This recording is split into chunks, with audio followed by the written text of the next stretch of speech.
ready!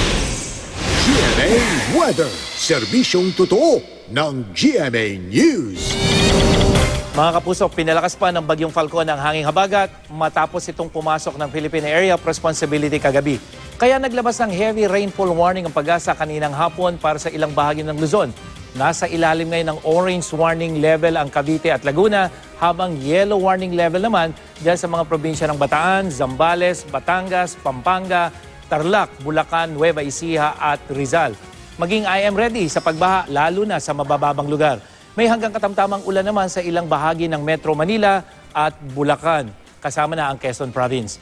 Huling namataan ng Pag-asa ang mata ng Typhoon Falcon, 1,065 kilometers yan sa may silangan ng Basco, Batanes. At taglay nito ngayon ang lakas ng hangin nasa 130 kilometers per hour malapit sa gitna at bugsong umaabot naman sa 160 kilometers per hour. Inaasahang kikilos ito pa west-northwest sa bilis na 20 kilometers per hour. At base sa track ng Pag-asa, hindi ito tatama sa lupa at mabilis na kikilos papunta ng Northern Taiwan o kaya southeast ng China. Sa Biyernes po ito posibleng lumabas ng PAR ang sentro ng bagyong Falcon. Pero kahit lumabas na, hanggang sa araw ng Linggo ay patuloy na hatakin ito ang hanging habagat na magpapaulan naman sa malaking bahagi ng ating bansa.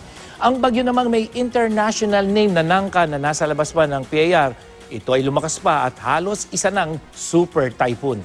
Pinapayuhan ng malilit na sakyang pandagat na huwag munang pumalaot sa lahat ng seaboard ng Luzon at dyan sa Visayas. Dahil ang taas ng alon po ay posibleng umabot ng hanggang mahigit 4 na metro o katumbas ng mahigit 1 palapag na gusali.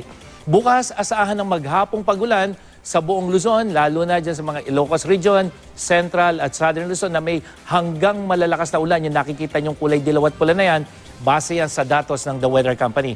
Maging I am ready sa pagbaha, landslide at malakas na pagbugso ng hangin.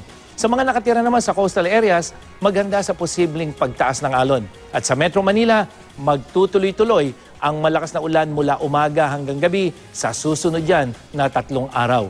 Halos buong Visayas naman ang uulanin bukas, may hanggang katamtamang pagulan.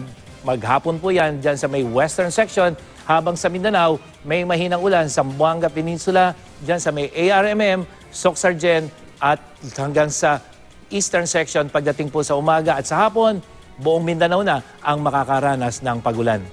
Yan ang latest mula sa GMA Weather. Ako po si Nathaniel Cruz. Magplano para sigurado. I am ready. Serbisyong totoo ng GMA News.